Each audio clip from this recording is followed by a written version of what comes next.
attending. I will now call the Finance and Corporate Services meeting to order at 6:02 p.m. Councillor Morales, do you want to just wait till Ryan says we're live streaming, because we're not quite we are live streaming now. it. Okay. Perfect. Okay. I just I hope I had heard the robot voice. So for those that didn't catch it, welcome to our virtual Finance and Corporate Services Committee meeting. Call the meeting to order at 6:02 p.m. Due to the COVID-19 pandemic restrictions that are ongoing, we're meeting virtually with support staff as needed to answer any questions. There's no open delegations on the agenda or presentations or standing item committee updates, but we do have some referred items from the previous meeting. 4.1, the first item that was referred by City Council on March 1st, 2021 to this committee is motion 21-G-041, referred by City Council on March 1st, 2021, and it's the amendment to business licensing bylaw regarding sale of animals. And the referral reads as follows: that staff in the Legislative and Court Services Department investigate the feasibility of amending business licensing bylaw 2006-266 as amended to implement restrictions to only permit dogs sold through a pet shop if acquired through reputable sources, including but not limited to an animal shelter, registered humane society, and licensed breeder. Item for discussion 8.4, February 22nd, 2021. Can I have a member of the committee put the motion on the floor? Moved by Councillor Harvey. Ms. Cook, do I need a seconder for putting it on the floor? No, Councillor Morales, it's just a mover at reference committees. Perfect. It's been put on the floor. Does any member of committee have any questions or comments on the motion? Councillor Harvey? Yeah, thank you, Chair Morales. I guess my first question would be to staff in bylaw. Has there been any issues in the city of Barrie, or is there any reasoning or rationale that they believe that such a bylaw of this sort should be enacted in the city of Barrie? Through you, Councillor Morales, it's Tammy. I'm not sure if you can see me or not. To answer your question, Councillor Harvey, the one location we have in Barrie that actually does sell dogs and cats in particular, most of the other locations, pardon me, only sell fish or small animals. But most of the other locations, I would say, when I did my research provided by Councillor Kungle, a lot of the other municipalities have amended their bylaws over the years to restrict where the animals can be sourced from. I would say in Barrie at this point, it would not be required. The single location that we currently have that does sell dogs and cats, we have not had any complaints on since 2003, and frankly, that was under a previous owner. So we've had no concerns raised. Under our current licensing bylaw, we do annual inspections, and obviously we would respond to any complaints that are received. But on those annual inspections, there's been nothing that's been flagged. We haven't been contacted by any member of the public to state that there are issues with that particular location, and they currently meet all our licensing requirements, which does speak to housing, the care, veterinarian services, all of those animal welfare type issues. Councillor Harvey? Yeah, it took me a second to click on there. Yeah, no, thanks. I'll leave it at that, Chair Morales, and just see how the conversation goes to see if I need to chime in later with further clarification. Perfect. Thank you. Any other member of committee have any questions or comments? Lee? Councillor Deputy Mayor Ward, Councillor Thompson, any questions, comments? No? Okay. Councillor Morales, Councillor Harris has his hand up. Oh, is he on another win? Oh, I'm sorry. Okay, my grid is. Oh, okay. Sorry, Ms. Cook. I have that old grid where not everybody shows, and I have to swipe for some reason. That's fine. So I am missing people. So I'm going to need your help moving forward. Councillor Jim Harris, you're up. Thank you, Chair Morales. Interesting question from Councillor Harvey, and some of this is coming back obviously from the discussion at General Committee, but with what was just described by Ms. Banting, and as I think it was maybe Councillor Harvey and the deputant who came to talk about their experience as a pet store owner. Am I correct that dog purchasing, the majority happens through the internet, which may or may not have any regulations or standard? Is that the understanding? I don't know who would be able to answer that question. And maybe the different question would be, Ms. Banting, is it sounds like the restrictions and the requirements under the bylaw currently that are in place with the one place that does sell cats and dogs might be the most monitored method that we have in Barrie. I don't know if that's fair, but as far as comparing to internet dog sales, which offer, I guess, a percentage that's incredibly higher as it relates to pet sales. So that's a lot there. I'm not sure that if any of those questions were answerable, but as far as the level of supervision or observation or, on the current one place that has had no complaints since 2003. Just trying to understand the issue better. Like, what's the problem we're trying to solve? Is there a problem even that needs to be solved? So that was a lot. So sorry, Mr. Chair. I don't know if anybody has any expertise in this issue as far as what we're trying to do here, but. Ms. Banting, is there any feedback we could give on Councillor Jim Harris's or any other staff member that could maybe clarify? Thank you, Councillor Morales. To answer your statement, I'll call it. Yes. I don't have the exact percentage with respect to online sales. I do recall the business owner that actually was a speaker last time at General Committee. She did indicate that it was very large nowadays. If you look at something online, you look at anything online, and there is multiple animals for sale, which we and no one else, frankly, would specifically regulate, trying to track down where those actual people are and whether or not they are housed properly and so on would be a difficult one. From our licensing perspective, to speak to your other comment, we do highly regulate them with respect to care, cage size, those types of things. They have to have their veterinarian inspections on each one of the animals.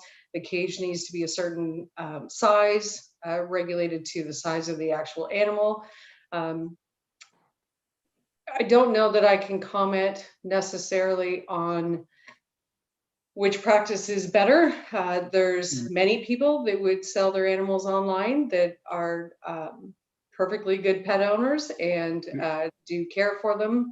So I can't necessarily comment whether one is worse or not. I do know that the individuals that brought this forward originally are looking at having it imposed throughout the province to try and regulate at least in-person sales. I'm not sure that we're ever going to be able to regulate online sales, but at least in-person sales. I think that was their overall intent, to try and get away from the quote puppy mill type locations that are out there. In Barrie, I would say that's not necessarily an issue, at least at this point, nor has it been over the years. And as I had already mentioned, there's only one location in Barrie that does any type of actual canine or feline sales.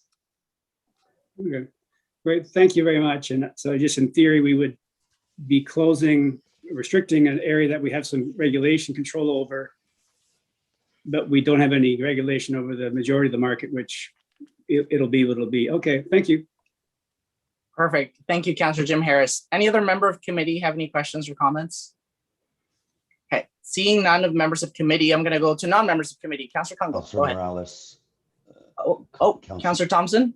Yeah, Councillor Kungle has her card. She must not be on your screen. She would like. Oh, yeah. I went to Councillor Kungle. I fixed the screen issue. Councillor Kungle, go ahead. Thank you, Chair Morales. And thank you, Ms. Banting, for commenting on that. And I want to take a moment to comment because while there have been different ranges of aspects of this conversation.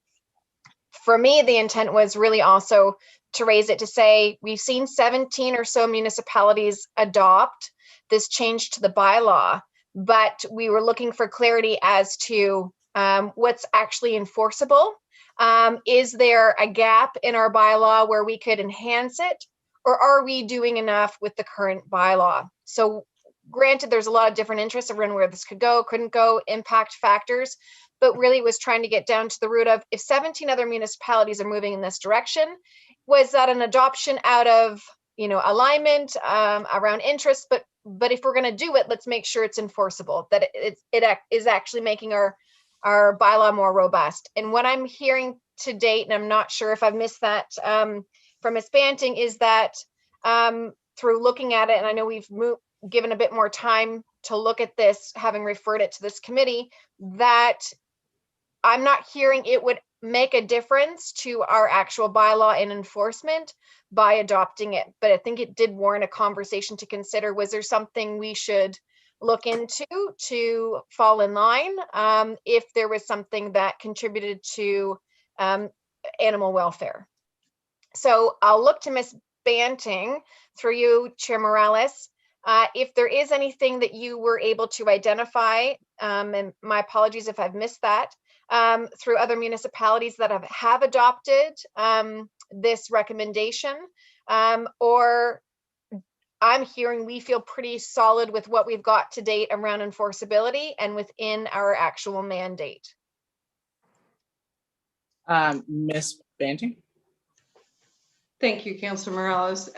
To answer your question, I did look at majority of the 17 municipalities. As far as a lot of their regulations, to be honest, the only amendment they made was restricting where the animals could be acquired from. Ours, under our licensing bylaw, not all of them, but for a vast majority of them, we actually regulate the store itself higher in a lot of cases compared to some of the other municipalities. The other thing I found is a lot of the amendments that were done in the other cities were over the last probably 15 plus years. Some of them dated quite a few years ago. So maybe there was an incident that they were trying to actually deal with. Maybe there was an issue in their particular municipality that they were trying to deal with. At least right now for the city of Barrie, I don't believe that we need to regulate where the animals are acquired from. The animals coming from rescues, the shelters, it's not necessarily always what the buyer is looking for. And I'm not saying that's right or wrong, but they can also come with some challenges. So from a retail perspective, I know the one location who was the speaker at General Committee last time we met about this, they indicated that they acquire theirs from 1 to 2 specific breeders, and they have been to the sites and worked with those breeders for years. So they appear to be running very above board, if we'll call it, location that they're acquiring their animals from. And as I mentioned earlier, just before you came on, I believe, we haven't had any complaints to this particular location or concerns raised, and we do inspect them annually or respond to any other complaints, which in this particular case, we haven't received. Great, thank you. Those are all my questions. I just wanted to give Ms. Banting an opportunity to speak to that. So the public knew that, you know, when we were raising it, it wasn't A, to be targeted at a particular business. B, it was more to kind of see if others that had moved in this direction was an indication that there was an opportunity for us to further enhance our bylaws. But based on everything I've seen, whether or not this committee looks to actually task staff to further investigate it, I think we've done that just through the measure of the conversation we've had and through the request through Ms. Banting to date. So I'll look to Ms. Banting to see if you think an investigation is warranted, but I think we've moved through the majority of really looking into this. Would that be your opinion, Ms. Banting? I think at this point for Barrie, it's not a necessity by any means. Obviously, we have an opportunity to amend anything as matters come forward. That's what bylaws are designed to do, to be able to address things as they come forward. But as you know, since 2003, it hasn't been risen as an issue in Barrie. As Deputy Mayor Ward mentioned last time at General Committee, it's likely the online sales that are becoming the bigger issue, if we'll call it that, which I'm not sure who is ever going to be able to regulate those. Yeah, I thank you. I appreciate that's no more. I don't have any more formal questions, but I did want to just speak to that so we can also enforce and enhance that this really also comes down to residents who are looking to purchase or adopt an animal in some way. Do get informed about asking those questions, getting informed about where the animals come from, and making sure that there are health checks that align to that. So thank you, Ms. Banting. I know you've done a lot of work supporting a lot of questions around this, and I appreciate your responsiveness over the past couple of months. Perfect. Thank you, Councillor Congle and Councillor Banting, for those responses. Councillor Alwyn, non-member of committee, still on here. Any questions, comments? Thank you, but no, I appreciate that. Okay, perfect. I'll loop back to the members of committees. Any questions or comments since Councillor Congle's no? Okay, go ahead, Councillor Harvey. Yeah, I'll just be pretty brief. I did send members of committee a couple of videos to watch. I don't know if people had an opportunity to watch the CBC investigation along with the marketplace, but that puts it pretty clear and is very much in line with the comments of Ms. Banting. It seems that the group that brought this forward is obviously looking out for the welfare of animals, which I commend. But it is quite clear too that a rescue animal is not for every family because many rescues do come with additional challenges. I do know a few people that have had them, and a puppy is enough. Sometimes a rescue can be a handful, but not all the time. So it really is this the place for government to step in and restrict people's choice? And I would say no. This is a bigger problem that the federal government and the Canada Food Inspection Agency needs to be dealing with, who oversees this. Because right now it's kind of astounding to think that they don't even know the numbers of these imported dogs coming into the country are. And sometimes, unfortunately, that video also uncovers the fact that they're not exactly the healthiest as they come into the country, and people end up unsuspectingly buy an animal, typically through Kijiji or one of those online services, believing that they're buying a healthy animal, and next thing you know, they're into it for thousands of dollars. But again, that really comes down to buyer beware, and it shouldn't take a rocket scientist to know that buying anything on Kijiji does come with a certain level of risk, whereas I personally have bought an animal from a pet store, and I know it does come with a guarantee when I've purchased from a pet store or directly even from a breeder here in Ontario. So those are my comments. I would just ask that members of committee vote against this, as it's been quite clear, especially from the amount of time that Ms. Banting's put into this and the way that she's answered the questions tonight, that this is not an issue here in the city of Barrie. Okay, perfect. Thank you, Councillor Harvey. I'll just quickly close it off. What I heard from Ms. Banting was the current bylaw addresses the severity of the concerns we have at the moment. I don't even need to ask it in the question. I trust that if we get to a point where it becomes more problematic, I trust that bylaw will notify council and say, hey, we need more tools to do our job. They've done that with property standards. If it ever gets to that point for animals and sale of this nature, then we'll get to that. I do want to commend Councillor Harvey. I want to commend you for the work you've done on this the last couple of months. This is very complicated, and definitely council is better because of your investigative skills to do this. Like, I'll be flat honest, it's above my head. So I really have leaned on you for that work that you did. So you should be commended. But also, Councillor Congle, I think you should also be commended as well. Just because we're voting, if this gets voted down, I think that it was a worthwhile discussion, and it's nice to see the evolution of something. You know, we thought there was a concern, we thought we needed to do more, and the answer that we got is the existing tools are okay, and the industry, at least the retail, the ones we can license, is being compliant and is being utmost quality. So again, the fact that you brought this forward, especially because we're considering,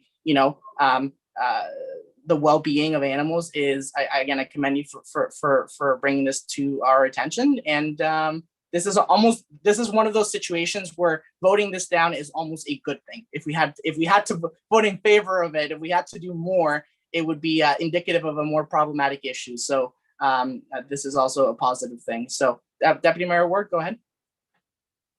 Actually, I saw the clerk had her hand up. Maybe she answered the question. I just want to know what our options were at this point. Do we have to vote on it? If nobody puts it on the table, what happens to it? That kind of thing.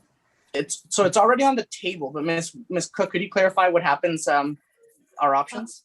We could just amend it to receive it and that indicate that no further action be taken on the matter. Okay, so I'll go to the mover. Councillor Harvey, would from a procedural perspective, would you rather us vote it down or amend it to receive it for information and no action taken? So you're technically the mover, so I'll I'll be quite honest with you. I'm good either.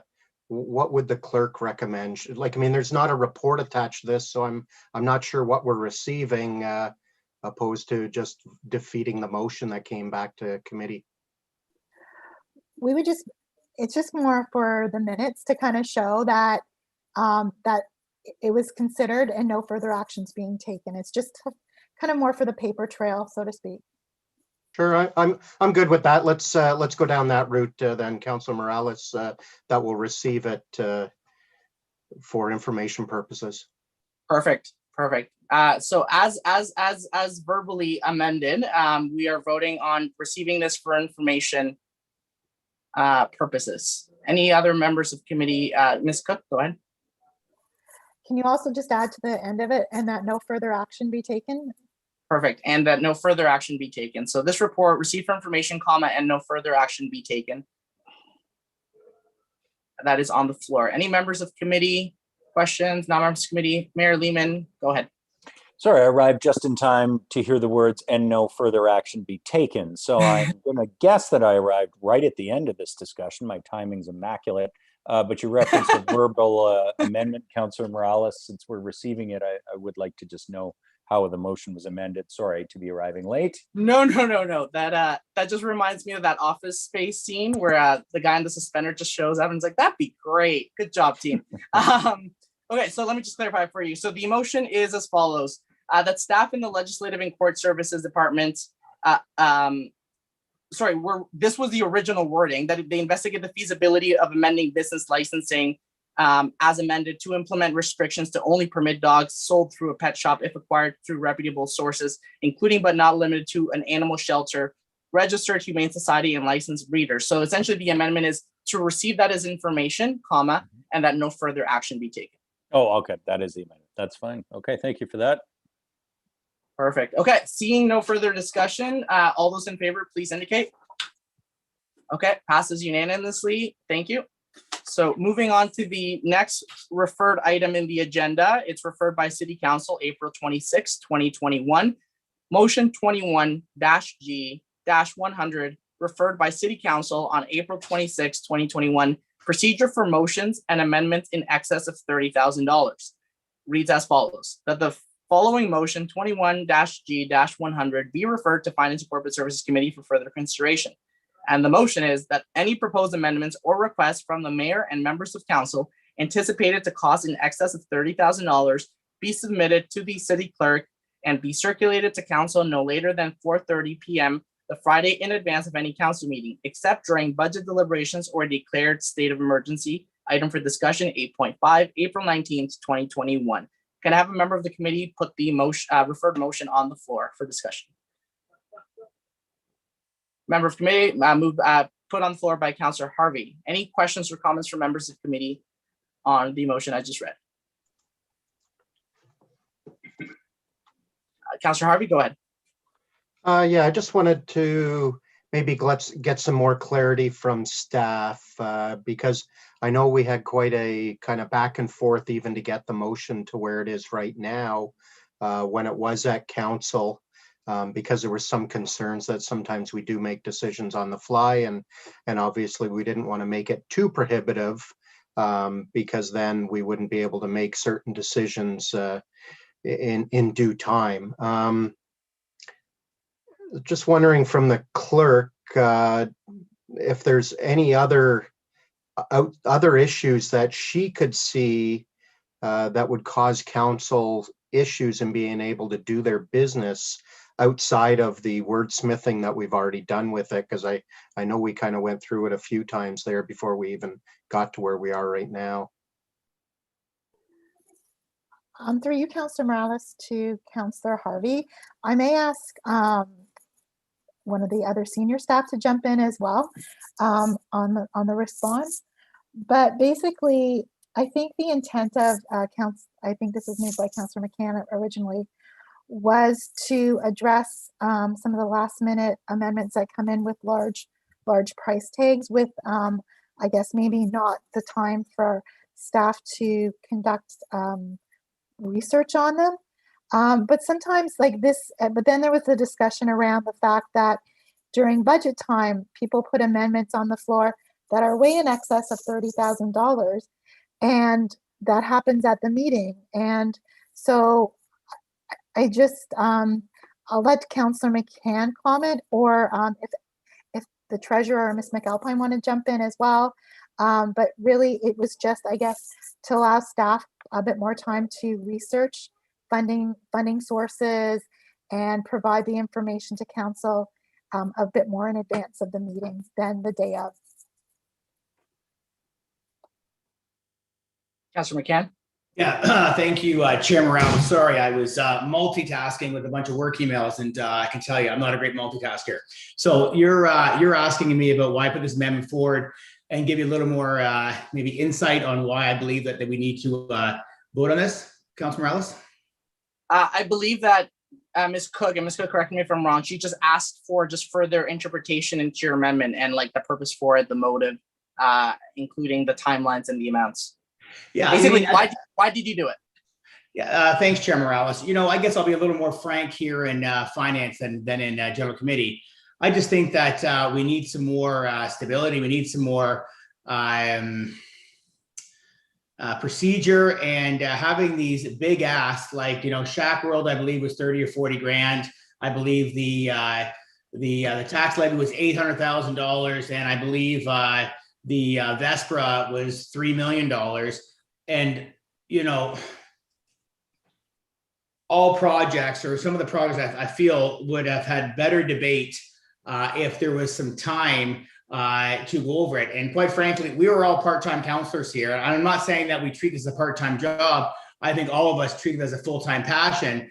But I work. I own 4 companies. So getting emails at 2 o'clock in the afternoon when we're going to be voting on $3 million, to me, is just unacceptable when I'm running home, eating, and then getting onto a Zoom call, and all of a sudden the mover of the motions think that everyone's had as much time as they've had to process them. So I just think that we're approaching summer break. We're approaching a year of election. And I think that out of respect for council, if their motion is that important, then it shouldn't be a knee-jerk reaction, and at least having till Friday at 5 o'clock, so members of council could have 1 business day and 2 extra days on the weekend to process this and to research this. So that was the motive, the motivation why I put this forward. And I'm not sure if you need any more, Ms. Clerk or Ms.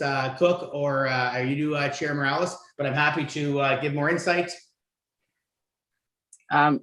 Since I guess Ms. Cook, I'll go back to you. That was just for obviously for members of committee, right? Like you're not. Yeah. Yeah. Through you, Councillor Morales. Yeah, it was for members of committee because he just asked me to help him put a motion on the floor, so I just thought he should be the one to provide the explanation to why he wanted it on the agenda. Okay, perfect. Members of committee, hearing clarification from Ms. Cook and Councillor McCann, do you have any questions on the motion on the floor right now? Not at the moment. Okay, I'll go to non-members of committee on the call. Councillor Khan, go ahead. Thank you, Chair Morales. So as a non-voting member of this committee, but I think I vocalized it when it came around last time, which was, I guess I just see you know, not putting this parameter in place, it leaves this opportunity. We still have those process considerations to refer or defer any item should we want more time or feel like something warrants more time and consideration before a vote if there's a discomfort. I'm not sure 30,000 versus a 50,000 versus a 10,000 necessarily could prevent some really great progress and opportunity between the weeks. So for me, I'm still comfortable moving ahead without putting this parameter in place and using the process tools that we have and our own decision making at that level.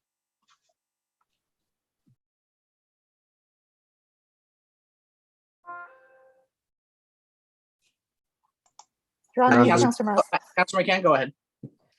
Thank you, Chair Morales. You know, I would agree to Council Kungle's statements, other than the three statements that I talked about, which was in the heat of Black Lives Matter, we're dealing with Shaq's World. We're dealing with a very sensitive issue with trans, what's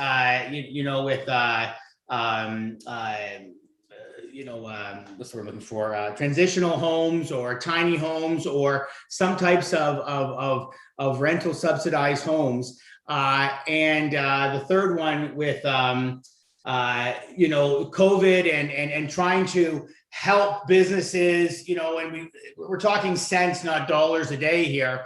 And quite frankly, I think those are all emotional marketing, punches. And I just think that, if we had enough time to digest them, council members wouldn't get caught up in emotion. And am I speaking for myself?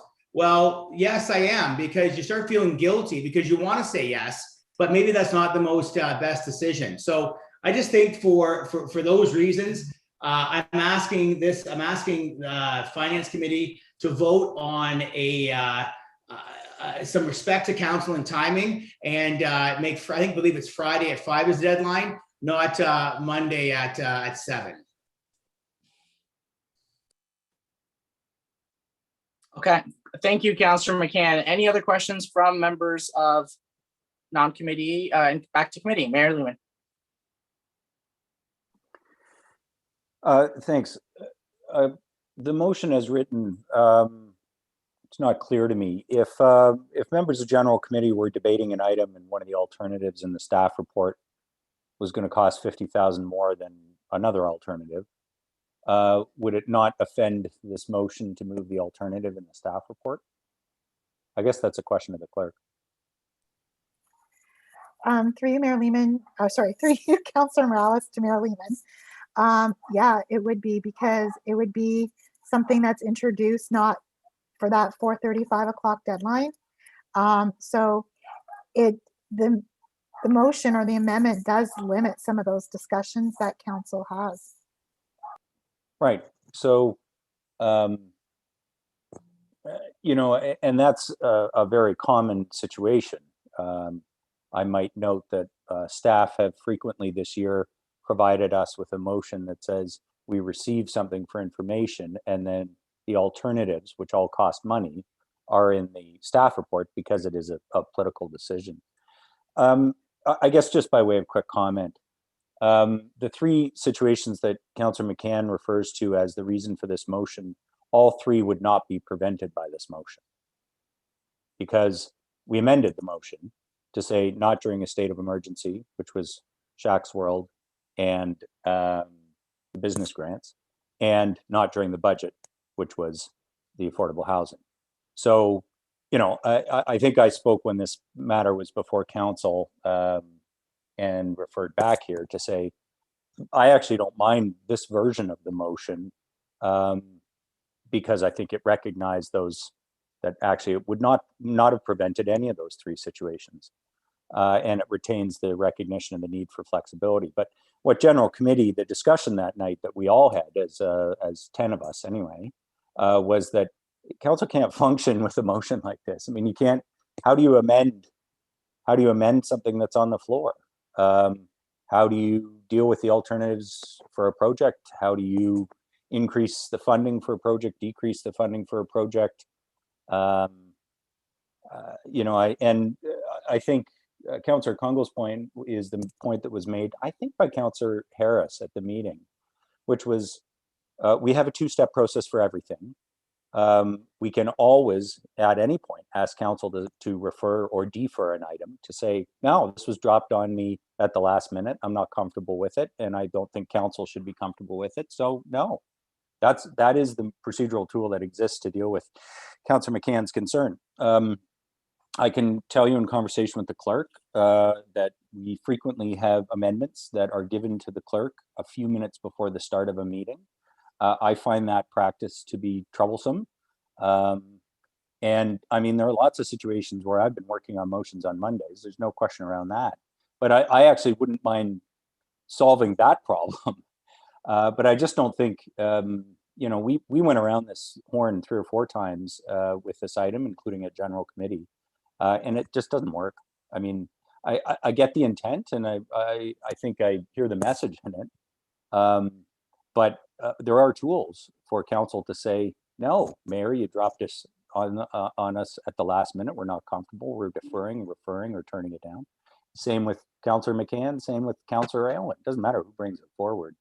Council may always do that. And I don't think it would prevent a situation where it's a sensitive or time-sensitive subject from being introduced. I think that is something that all members of council have a right to do, regardless of what the subject is. So I won't be supporting this motion again. And I would say, while I understand a committee at the time voted to refer it here to corporate to have more discussion around it, I haven't heard anything that would make this workable. Okay, thank you, Mayor Lehman. Any other members of committee have any questions or comments? Go ahead, Councillor Thompson. Thank you, through you, Chair. Similar to Mayor Lehman's comments, I understand the intent, and I guess some of this is based on emotion because they did bring up, emotions during the conversation, but I'm actually guilty of doing this. I actually moved a motion that spent $18 million in freeing up industrial lands on the fly. So, which I thought was a very necessary thing to move our city forward. And so I would actually look hypocritical to vote in favor, as much as I understand the intent, but I would have been the one very guilty of breaking this motion. Thank you, Councillor Thompson. Councillor Harris? Thank you, Chair Morales. Yeah, I may be echoing, but I think I have one other thing to add. I think we have consensus that the spirit is good, but the execution of this is just not manageable. But I will say one positive thing that came out of it, because some positives came out of this. And one was, and it was related to community and social services coming for us. We asked staff to create a process so that there would be an understanding of what year, if you wanted money from the city for social services, here's what you have to do. Like any other grant, I think Deputy Mayor Ward made the good comparison to our arts and culture grants. We have this long process for $1,000, and we didn't have one really for more community-based asks that came forward, which is one of the examples that Councillor McCann rightly cited. So I think we did create some other measures to take some of that pressure off for those type of social service issues that do have a lot of emotion to them, and we don't like saying no question, but we'll give a bit more robust process and information when those asks do come, and obviously they'll come with more notice and time for consideration. So I understand the spirit, but with the challenges with execution of this, I will be voting no. Thank you. Okay, thank you, Councillor Jim Harris. Any other members of committee have any questions on this? No? Okay, I'll finish it off with, I agree with Councillor Congo's initial comments. It just kind of like let it be, essentially. Let people have the discussion, get inspired to move amendments, bring forward ideas. Mayor Lehman's comments about like it almost kind of put the damper on just the operations of council in the moment. And that's what council meetings are. We shouldn't be coming in to rubber stamp staff reports or to just, to move forward with that. We were elected to lead, but also elected to read and elected to discuss. Okay, a couple people got the reference. So I don't want it to qualm discussion and interpretation and hearing other people's perspectives. That said, I kind of get where Councillor McCann is coming from in terms of having things that are of big money, big ask, like a big money ask of big importance sprung up at the last minute. Sometimes it just happens. Sometimes we have discussions and do it either at the meeting or maybe the afternoon before. So I'm against the motion as written. However, I'm putting this out there. How would members of committee feel if the motion was as printed, but the number 30,000 was, let's say, 750,000, and there was an addition to it that said that requirement could be overridden, basically like canceled, by a vote of 7 members of council. And I specifically, and I'll speak to that. I'm not moving anything. I'm the chair, can't amend right now. The reason I would pick 7 is usually people say a majority, a plurality, or a 2/3 majority. But let's say at a council meeting, we only have 7 or 9. So a majority would be 5, right? A majority would get it done at 5. I still think that litmus test is too low to override this, maybe that policy. I think a total 7, that would be more than, 2/3 majority essentially, plus.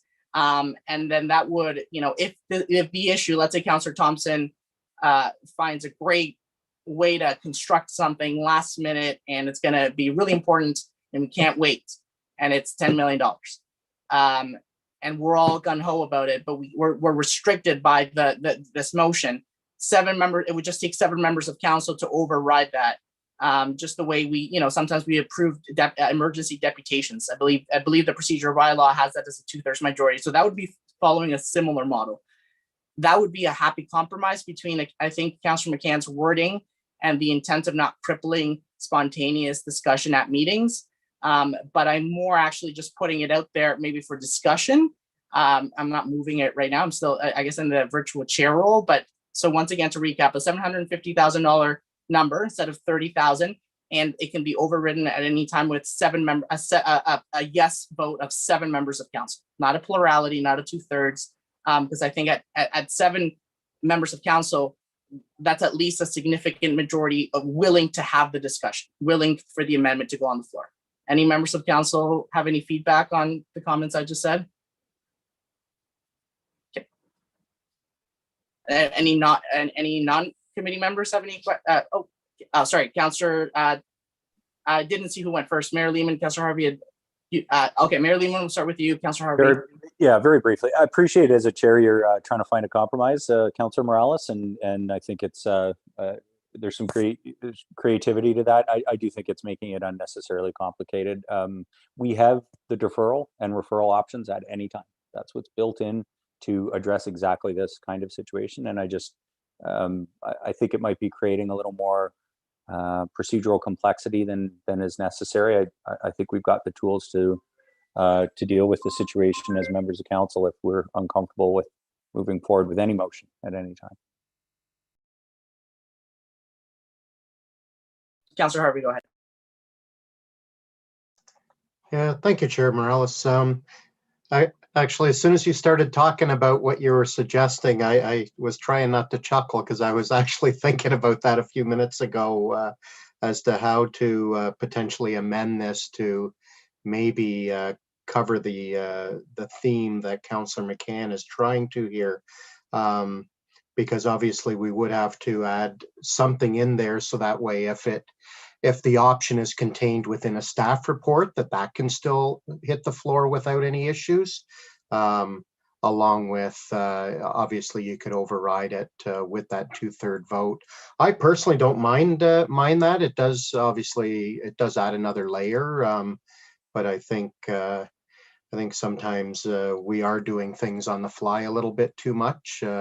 Especially when we're starting to talk significant dollars. And I guess too, even having this discussion, I guess it kind of lets others around the table know some of the concerns that other people within council have had with some of the matters that have come up, and maybe those matters will be dealt with a little bit differently in the future. But obviously we're in our last quarter of the 4-year term and we're on the downward slide here, but those are my comments. I am supportive of putting something like that on the floor with it, but I'll leave that for now and see what other members have got to say. Thank you, Councillor Harvey. So at the moment, you're not putting on the floor the comments that I said. You're just going to see further discussion. I'll leave it for right now. I'm just playing Okay. wordsmith here on the laptop while we're going. Yep, that's fine. That's fine. Any other members of committee have any questions or comments? Seeing none, any non-members of committee have questions or comments on this? Councillor Congo, go ahead. Thank you. I mean, for me personally, I would, I'm aligned to Mayor Lehman's commentary. I mean, because then it gets tricky about if we can't get the vote, and then I'm going to game the numbers a bit so I fall under the threshold and try and get something passed. And I think some of those things can just compromise the intention of a motion if we try and work within what we think may or may not get passed and around parameters and a certain amount. So again, for me, I think our procedural processes work, and I don't think a potential threshold around an amount or a certain proportion of council to override that is necessary. Okay, thank you, Councillor Congo. Any other non-member of committee have any questions or comments? Okay, seeing none, going back before, okay, go ahead, Councillor Harvey.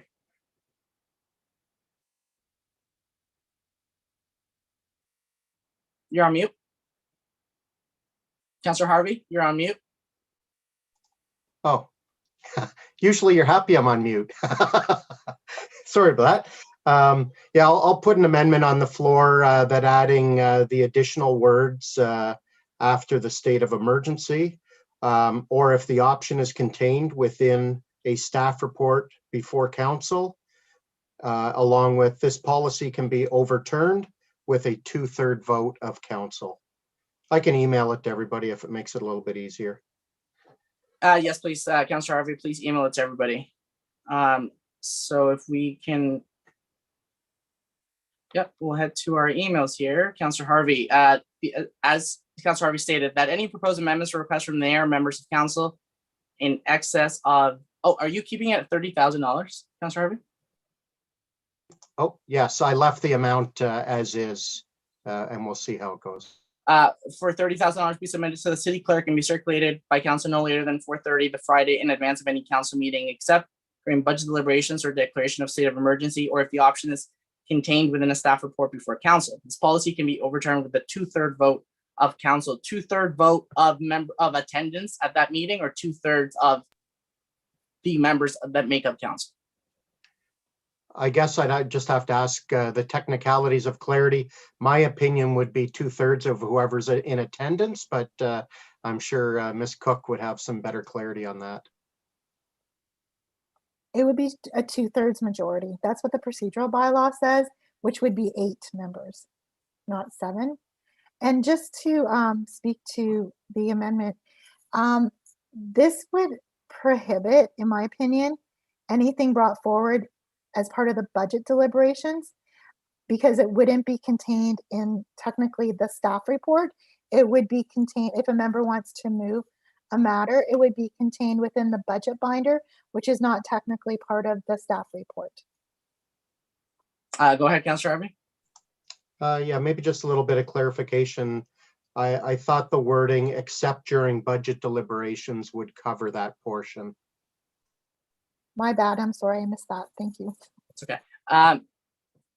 Any other, do you want to speak to that, Councillor Harvey, or just basically as stated?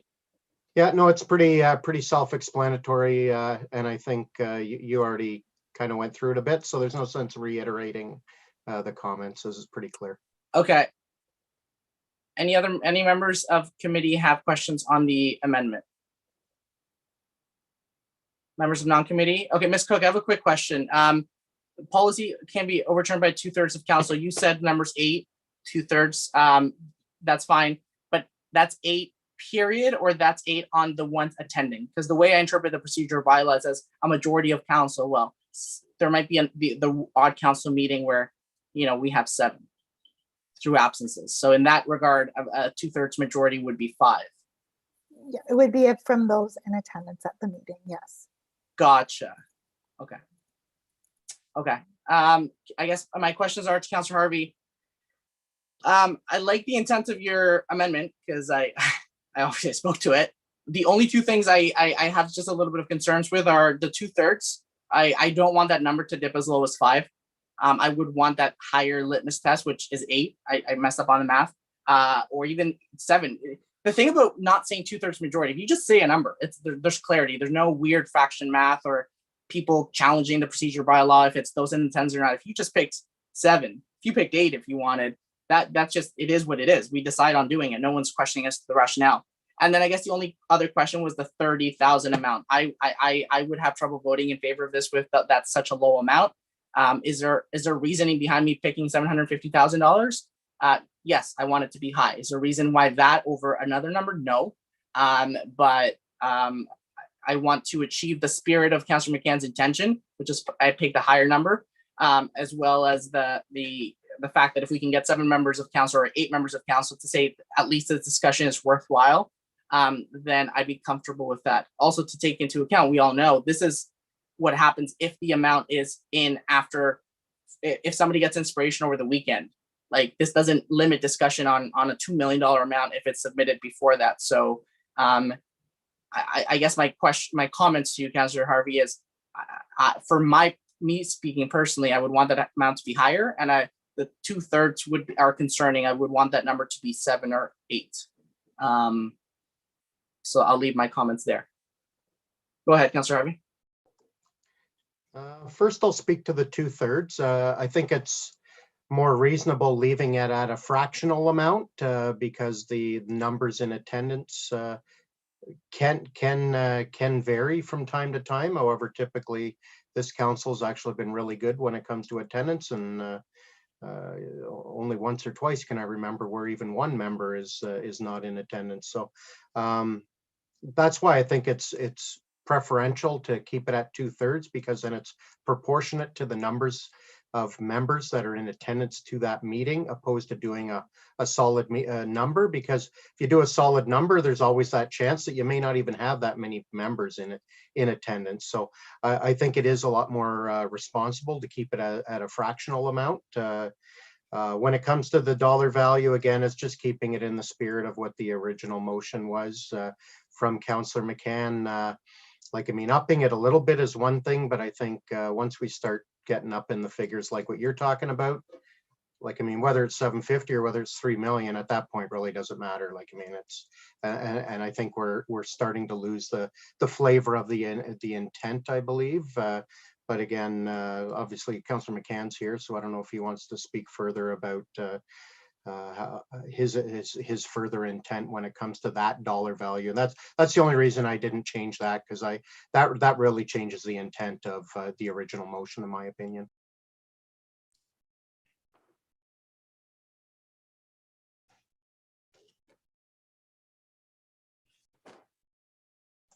You're on mute.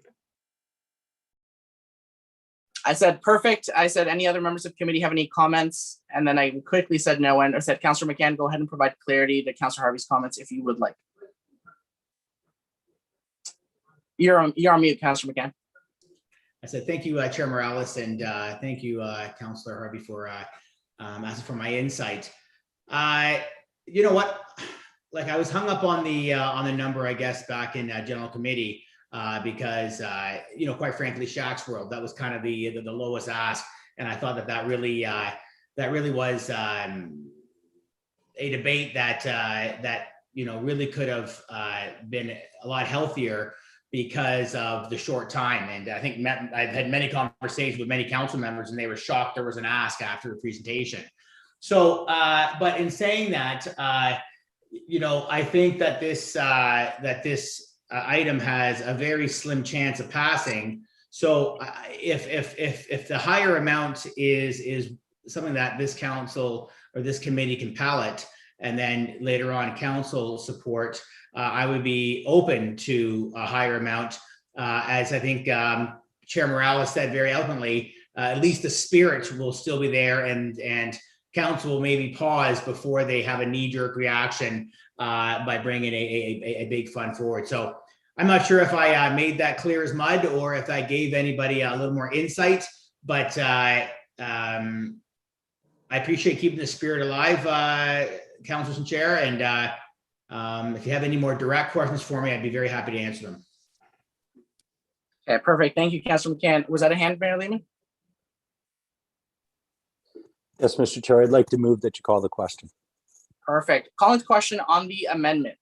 So basically, as Councilor Harvey sent it, everybody has a copy of the amendment. All those in favor of the amendment, please indicate. 1. Okay, the amendment fails. So the motion is as originally moved by Councilor Harvey. So basically without the 2/3 and the added details. Anybody have any amendments? Questions on that? Nope. Okay, I'll call to vote on the motion as printed. All those in favor, please indicate. Okay, that fails unanimously. Moving on in the agenda.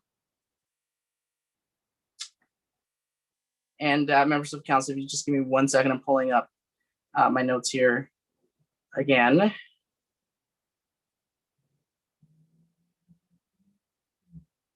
The advisory committee reports. We have 2 advisory committee reports to be received. Could I have a member of committee put the following advisory committee reports on the floor and they could be put together?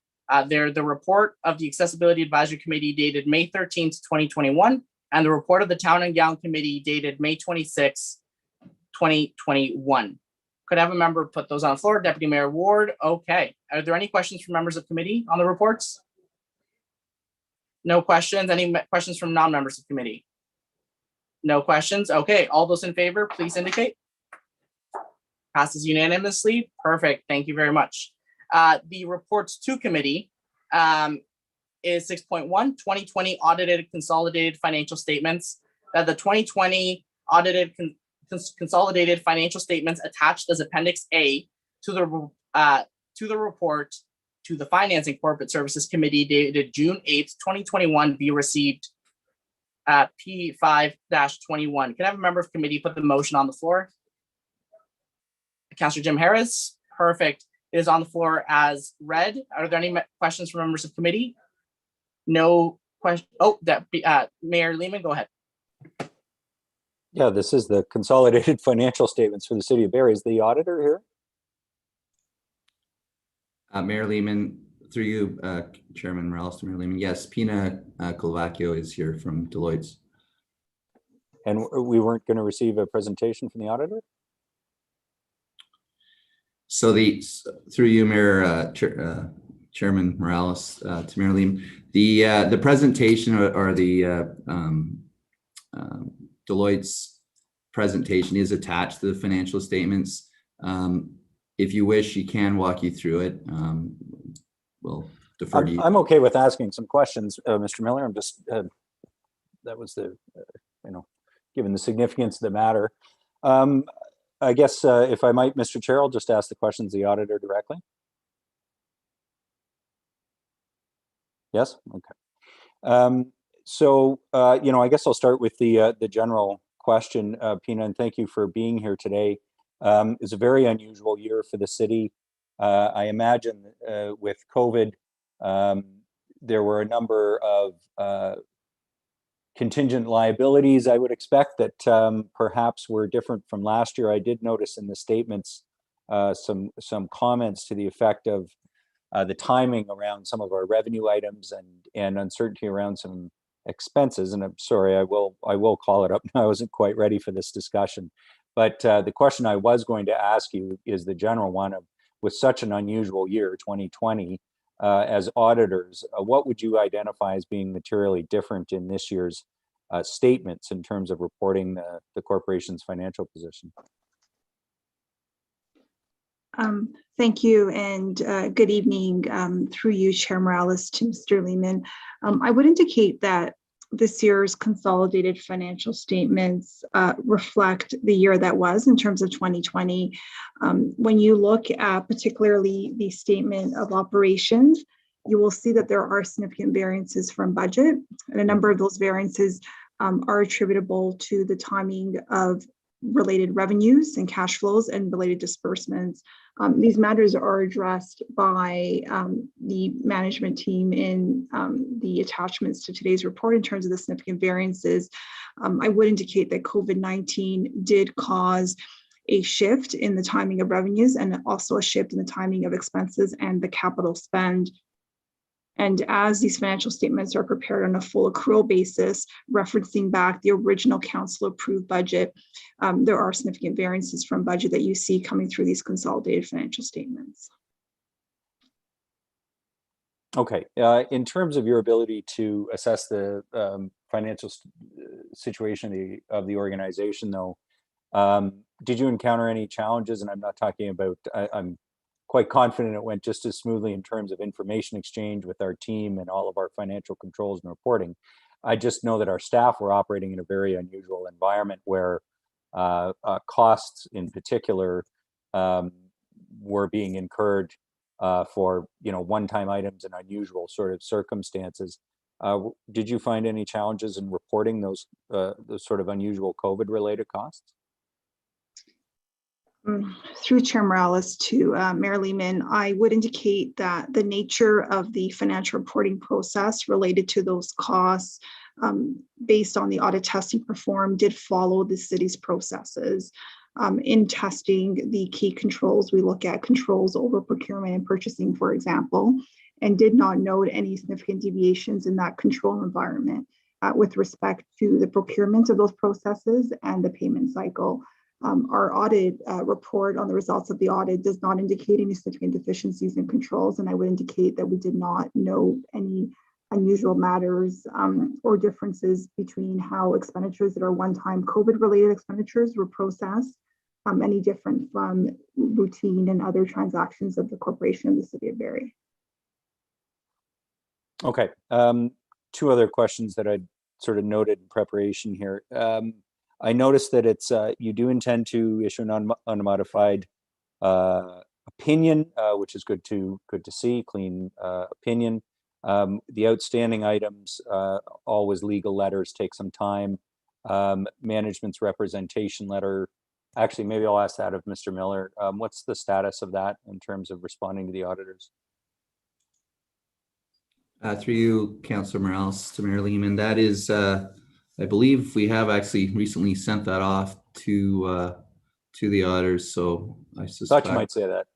Okay, might be a little outdated, but that's okay. And then I just wanted to ask I guess the question of process, and then the material, or the one material financial number that I did want to note.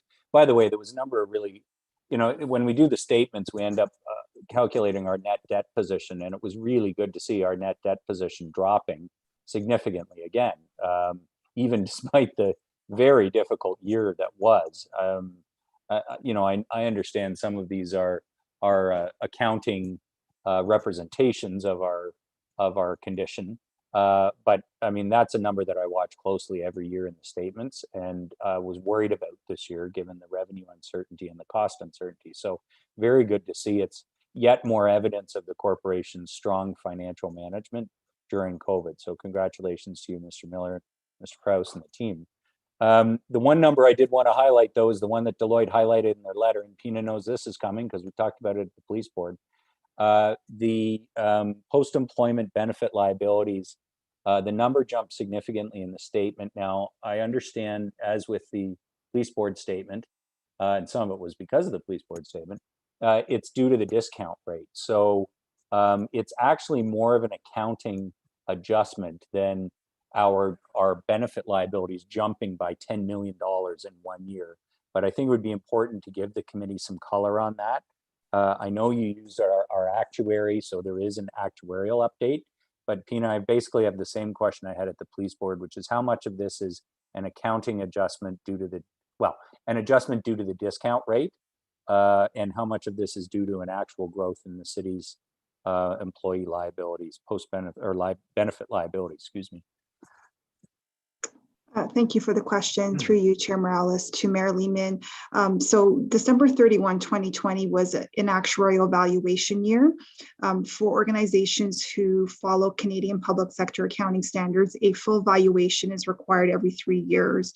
That full valuation will take into account the change in your employee profile, new employees who are hired, employees who left the organization, and also the mortality rate within your employee group, because that impacts the cost of providing these benefits. When we look at the expense related to the current year, the majority of those expenses were, in fact, the increase related to the discount rate. So we're looking at the yield curve, which is a municipal yield curve based on a municipal spot rate. There are, and these are consolidated numbers. So those who sit on the Barrie Police Services Board would recall that the increase there would then also flow through this organization as well, because these financial statements do consolidate the Barrie Police Services Board. And from time to time, there are certain events that occur that impact certain of these liabilities, particularly WSIB and long-term disability. And those amounts have both had increases year over year based on specific events that have occurred in 2020. And then there is also the discount rate piece, with the majority of the increase attributed primarily to the discount rate. Okay. And I guess last one, Mr. Chair, I hope I'm not stealing your thunder, but I'll ask the general question of audit committees to auditors. Are there any matters that you feel the committee should be aware of? It's a clean opinion, lots of detail in the statements and the notes, but anything you want to bring to the committee's attention? Through Chair Morales to Mayor Lehman, I would indicate that our written report contains all of the matters that we wish to communicate.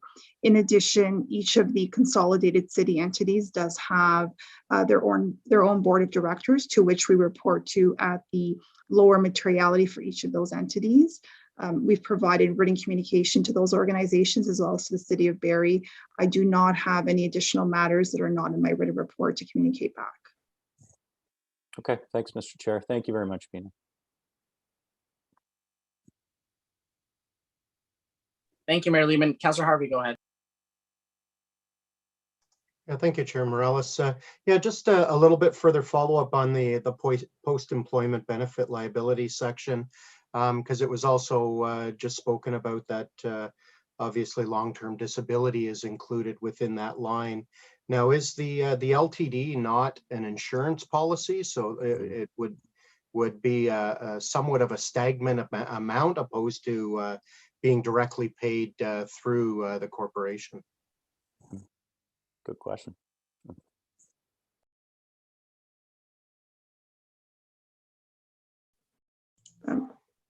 Perhaps I would ask the treasurer to address that matter.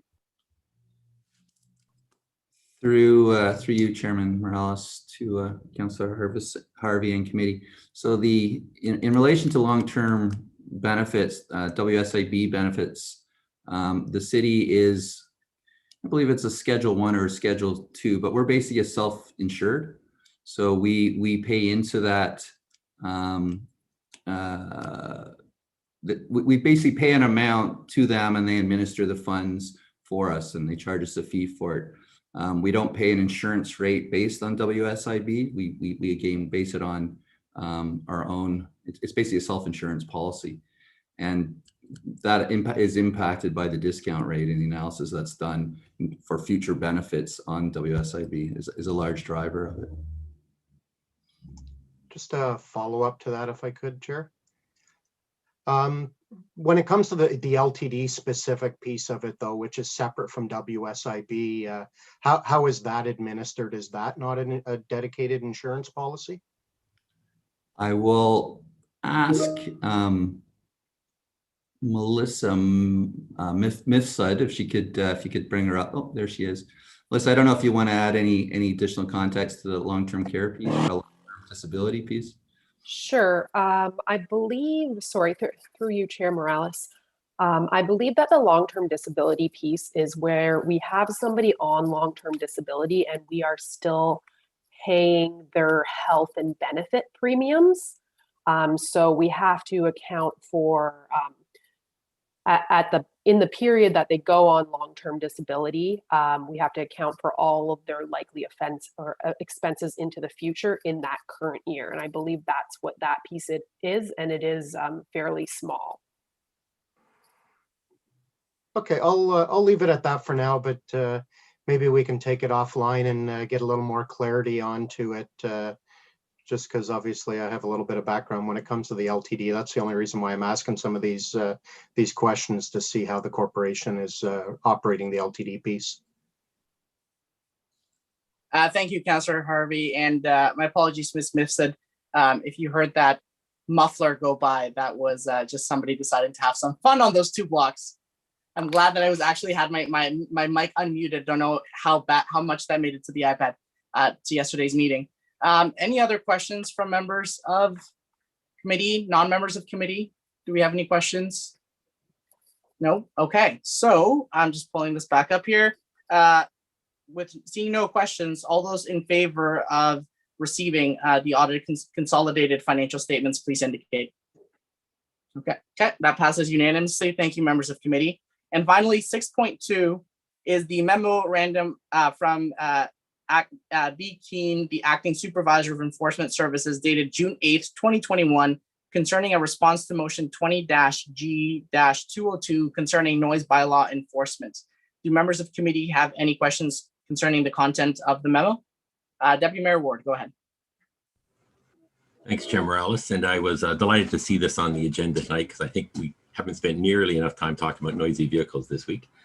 I guess, first of all, I was delighted. I mean, just the report mentions about how, you know, there was a crackdown last year, and I was really happy. In fact, I got incredible feedback from the public about how happy they were to see a crackdown. And I know when, I guess it was Chief Greenwood was before council, I asked her, and she promised that they would do it again. I suspect it'll be this month, and I think that's very effective.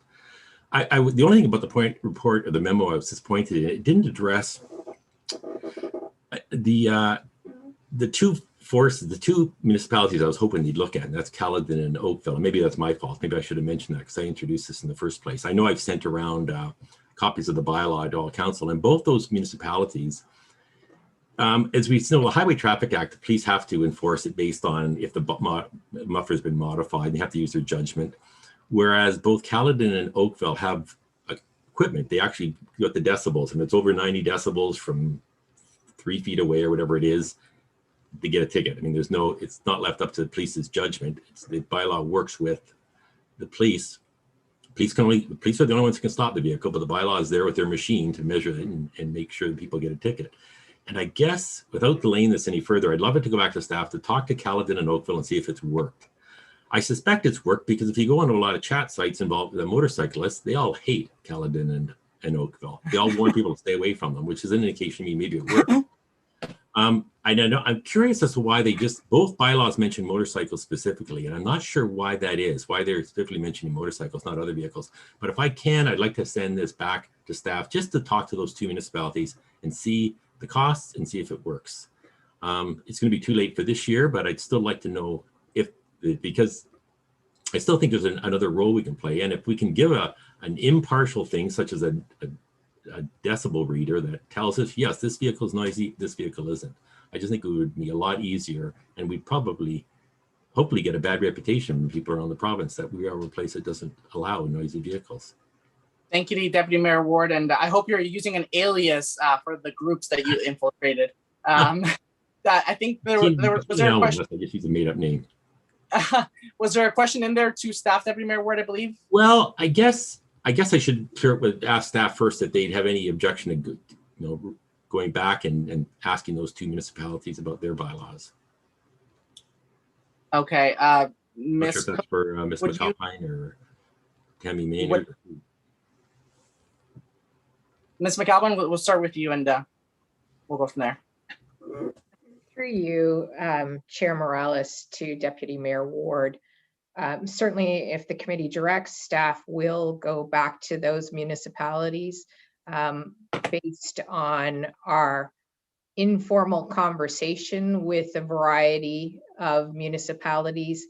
I would suggest that some of this is window dressing and not actually occurring. It is really police enforcement. And as Councillor Harvey indicated in the past, police have much more flexibility in their ability to charge an individual, because the Highway Traffic Act is less specific. And they, of course, have the ability to pull over a vehicle 92 decibels is quite high. So it, and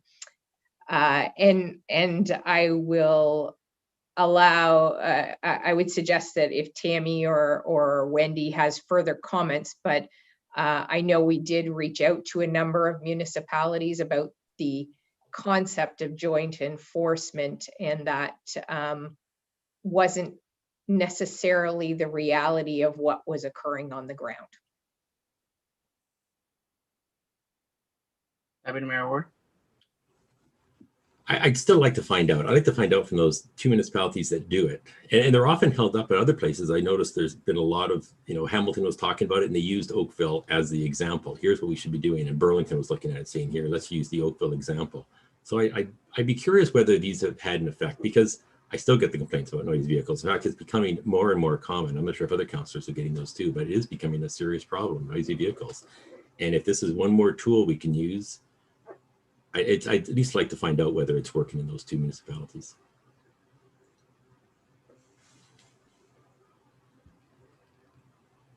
And I'm not asking for a staff report, just another memo, same as we've got here, just an updated memo. I realize it probably won't. I would ask if Ms. Banting has any further comments, because I know she did a fair amount of the research along with Mr. Keene on that. We have reported on this a number of times by a memo with no different results.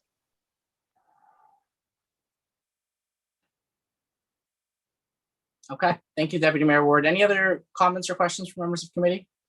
Go ahead, Councillor Harvey.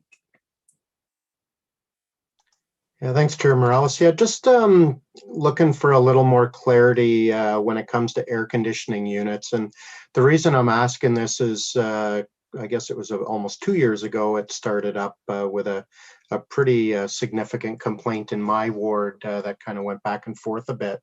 And the big issue that was kind of extracted out of that was a brand new air conditioner, and not what I would call a low-end brand, from brand new state actually emitted a higher decibel rate than what our bylaw permitted. And even when you looked at the manual, it admittingly had a higher decibel rate. So I'm just wondering if there was any consideration by staff in increasing that decibel rate, so that way it's in proportion to what the air conditioners in this day and age are emitting, because I know the provisions that the bylaws are currently going off are numbers that were put out by the provincial government back in 1972.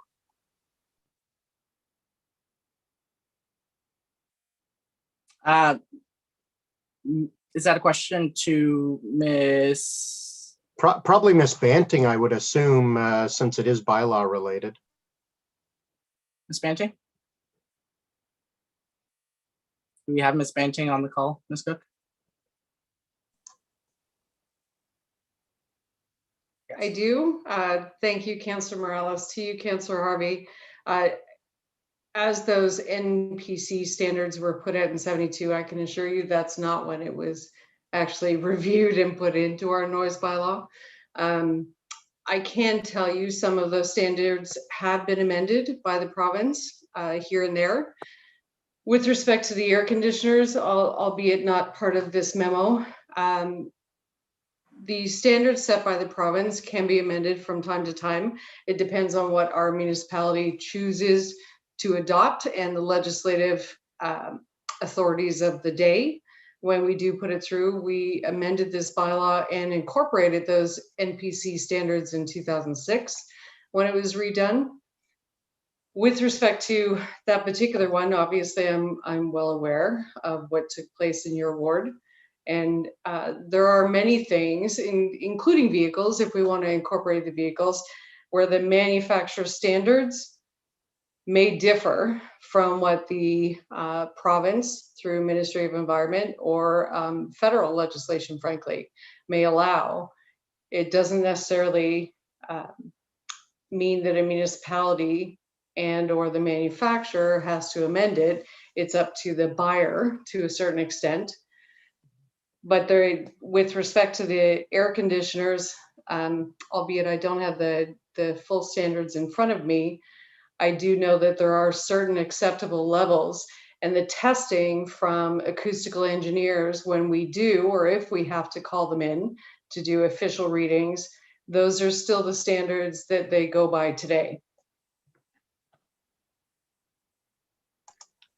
Yeah, okay. I'll leave it alone. I just, the only reason I brought it up is I just don't want it to potentially rear its head again in the future, because I was quite surprised to see that a brand new air conditioner, even in its manual, was advertising a higher decibel rate than what is the provincial standard. And I know it was quite an issue amongst the two homeowners involved. So I'll leave it at that. I assume it's probably a one-off. But I know they were unsuspecting when they purchased an AC unit that wasn't going to meet the guidelines.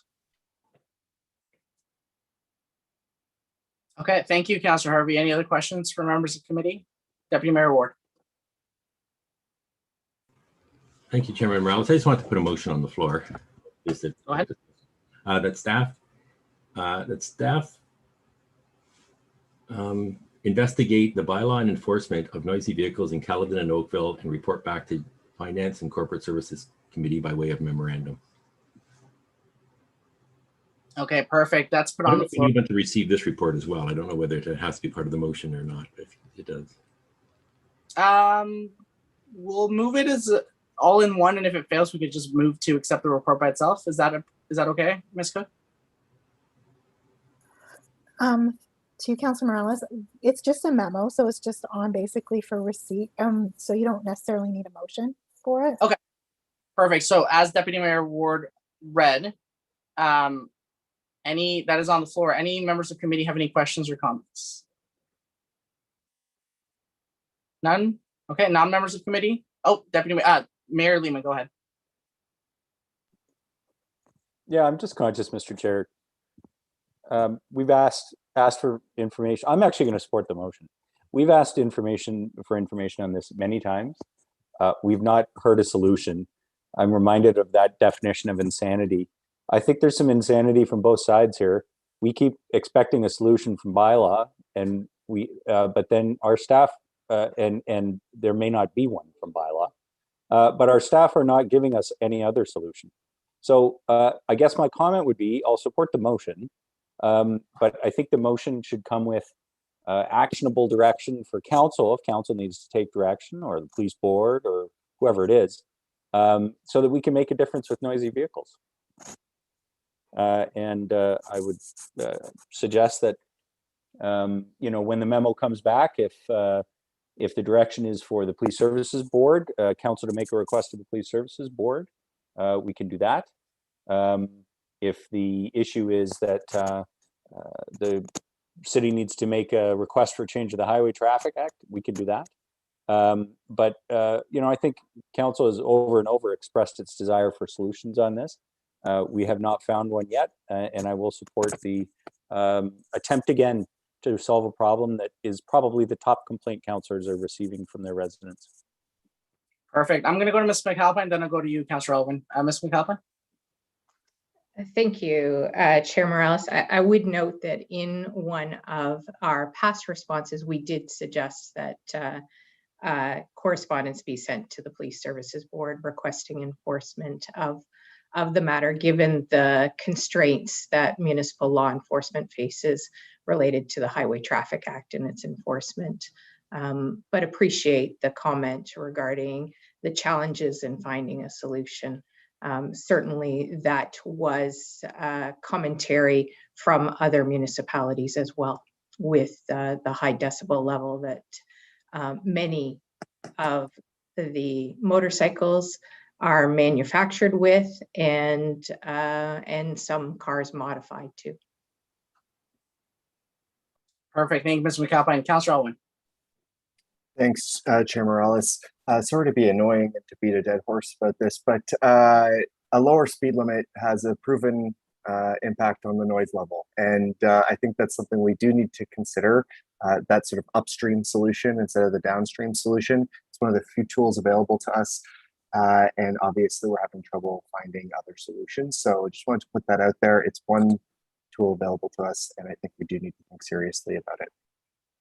Okay, thank you, Councillor Owen. I appreciate that. And as chair of the committee, I'm gonna rule you thinking you're being annoying out of order. Just because we disagree with your opinion doesn't handicap you from sharing your opinion. We may disagree with it. We might share very strong opinions, but I don't think any member of committee, at least in my committee here, should preface their comment thinking that they're being annoying, especially because you are literally on topic on this memo. So any other comments from members non-committee? Okay, I'll make a quick comment. I'll start with Ms. McAlpine. I think this might be a Ms. Banting question, but I'll start with you, Ms. McAlpine. Do we have the power to direct staff at police or bylaw to do house visits? And what I mean by that is when there's a concern about fire safety, we send out our fire prevention officers. When there's a concern about somebody's constructing a condo, a building, we sent out inspectors of that sort. If somebody says, yeah, that car is brutal, but they're not caught in the act, but they got a plate. These cars, not always, but usually tend to be somewhat recognizable. They're not generic silver sedans. Do we have the power to maybe start, and yeah, this is kind of maybe extreme, but once again, we've been talking about it for a year and the problem's getting worse. Do we have an ability to essentially send officers, if somebody gets a plate or does a referral, to do a decibel inspection? And then once that's done, if it was a false lead, then apologies for your time, for your inconvenience, and then off we go. Chair Morales, thank you for the question. Someone would have to be willing to turn on their vehicle for us to do the reading. And as per our enforcement services report, we have not added staff other than the one resource in one officer position in 17 years. We are not resourced to go door to door. And frankly, I'm not sure that the ministry would allow us to take license plate information to investigate something that is questionable whether or not we have the authority to address if it was a Highway Traffic Act matter. So under our agreement with the ministry for access to driver's license information, it's to enforce our bylaws related to parking and other matters. I'd have to look at that to see whether or not we could use it, but it would be difficult, even if we could track down the address, to get the person to voluntarily turn on the vehicle so that we could do the sound metering that's required for that. So those are my initial thoughts, and if either Ms. Cook or Ms. Banting has any further information that they wanted to share or felt needed clarification, I'd be happy to have them add in. Okay, perfect. Ms. Banting, Ms. Cook? Councillor Morales, just to add to Ms. McAlpine's comments, I can tell you, we do on occasion, even though that section of the noise bylaw and or Highway Traffic Act, whichever way you want to look at it, is enforced by Barrie Police. I can tell you that our staff have attended to homes and provided preliminary cautions, usually because we're attending for other matters. So it's not always just a one aspect complaint. It could relate to noise. It could relate to, their dog barks or whatever the case may be. We've attended those homes on a complaint basis. As Ms. McAlpine said, we can't necessarily try and go back and forth to various homes that have a altered vehicle, as an example, but we have attended and provided preliminary cautions. And then obviously the police can and do enforcement on a regular basis when that vehicle is in motion. Your comment with respect to inspection, I would say that we would not have the authority to force someone to start the vehicle. for us to be able to say, yes, it is a violation, even though it's not mobile at the time. It's not being used at the time. We're actually causing them to start the vehicle and do the reading, whether it's matches Caledon at 50 centimeters away, those types of things. But I don't believe we would have the authority to say, start your vehicle. We want to know if it's a violation or not.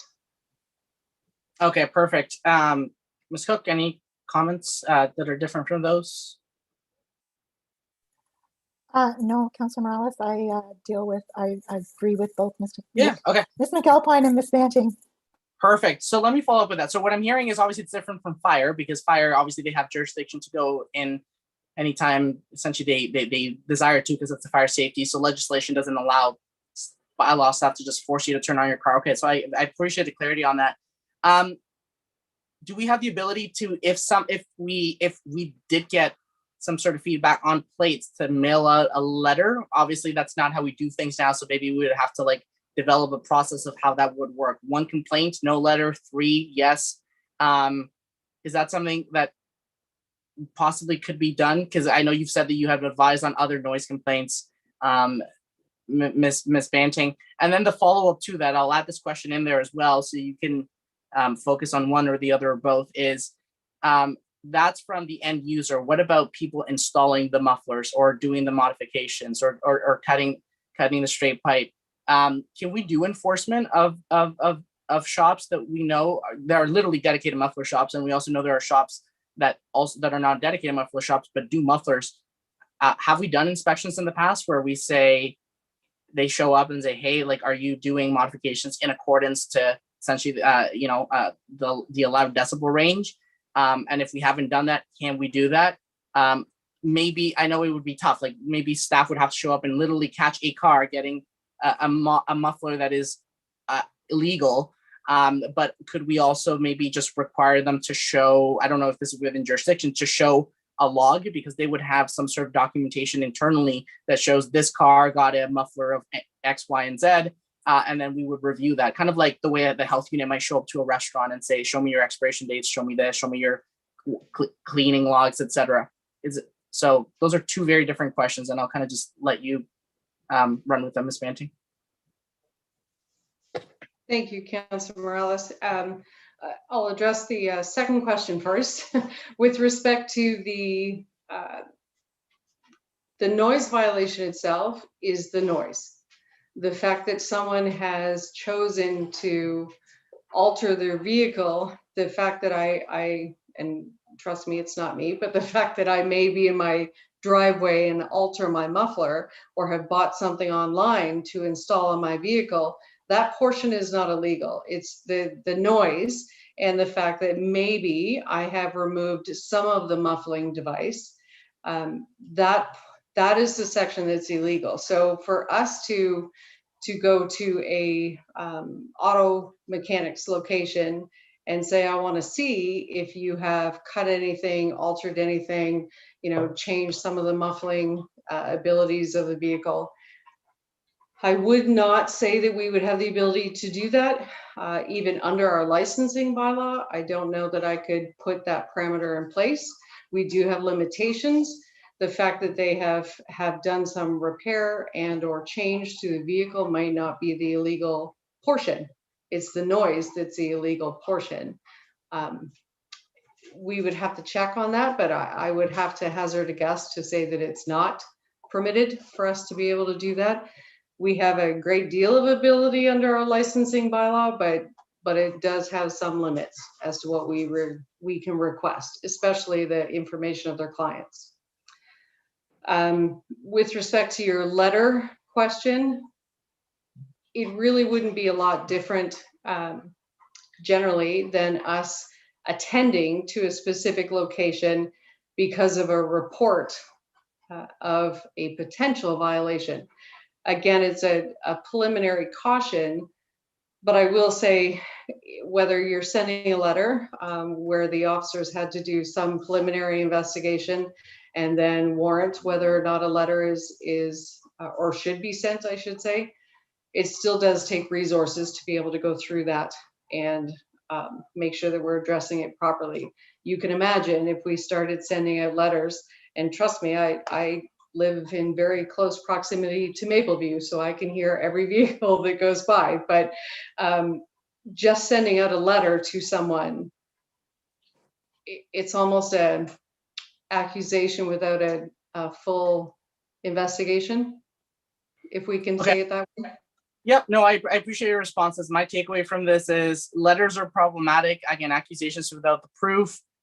You can stare at the car. You can know that the car is modified. It can literally be in the shop or in the driveway, and unless they turn it on and you see it happening, you can't get them. Members of committee, and again, my opinion, this is such a legislation issue, and this is a provincial matter right now. The fact that our staff could identify a muffler modification and know that the moment that the owner turns it on, it'd be a violation. But the fact that we can't get either the owner of the modified muffler car or the shop because we haven't heard it yet. Like, you know, the intent's there. You know, the modification was done for a purpose. You know, the person spent $500 to $3,000 on it. But until you get video or visual proof of it, that's now a provincial. Like, our hands at the municipality level are pretty tied. So anyways, I'll end my comments there. I saw Councillor Harvey earlier. Go ahead, Councillor Harvey. Yeah, just wanted to touch on your letter piece. I'm not sure if the Barrie Police have this program, but I know many police agencies do have a program called Road Watch, where citizens can file online complaints in regards to traffic offenses. Tickets aren't issued, but they will issue a Road Watch letter to the registered owner. Again, I don't know if Councillor Thompson or Mayor Lehman is aware if Barrie Police has such a program.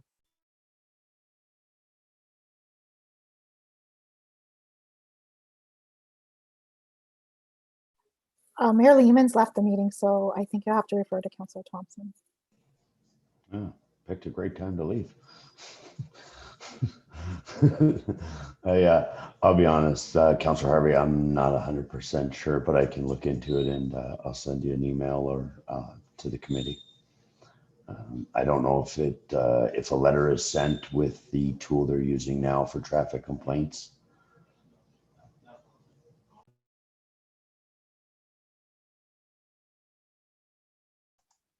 You're on mute again, Councillor Morales. I'm good with his response. You're good? I'll leave it in his caring hands. Okay, perfect. So the vote is as was read out loud by Deputy Mayor Ward earlier. Any further questions or comments? Okay, seeing none, all those in favor, please indicate. Okay, that passes unanimously. Thank you very much. And I believe, I'm just confirming here, that concludes our meeting. So this meeting of the Finance and Corporate Services is now adjourned at 7:40 p.m. Thank you, everybody.